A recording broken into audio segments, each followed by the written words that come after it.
So right around the perimeter of your pool is a expansion joint that's called Mastic.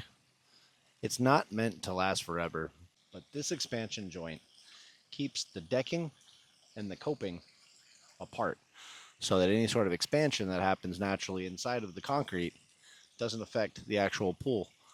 But so what happens whenever this mastic starts to weather and crack along the side? Well, it allows water to seep in, and you don't want that. So the easiest thing to do is to monitor and make sure that you're not getting any sort of separation happening inside of that mastic, and that we can come in and replace it for you. It's a pretty simple process. Let me show you what it looks like. So you'll simply take a knife and cut along the edge of the joint on each side, and if you can, try to get it all out in one big piece.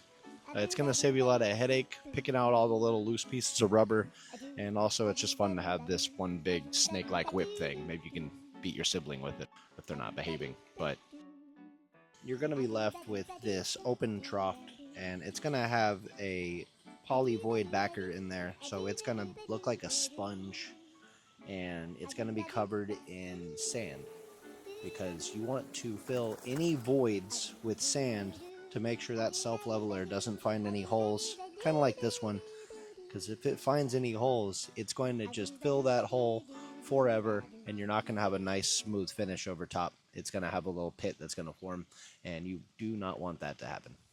Okay, so next step, we're going to grab the mastic itself.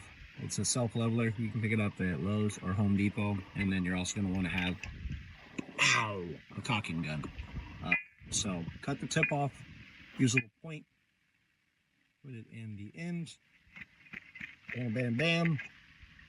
That opens up the tube. It's sealed right here.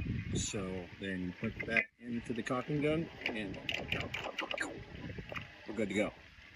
So be really careful when we start this process. It is gonna go really, really slow.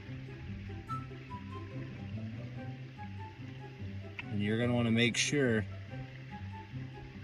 that you're doing it at a nice, even pace so that it doesn't flow onto the coping stone, because it is very sticky and very unforgiving. If you mess this up, it's going to be a pain to clean off. So one nice continuous flow, being sure that we do not spill off onto the stone. All right, so we got all that in. It looks even, it looks nice, it looks clean, but now we just need to take some sand, throw it over top, and add that nice finished texture. Let's knock it out.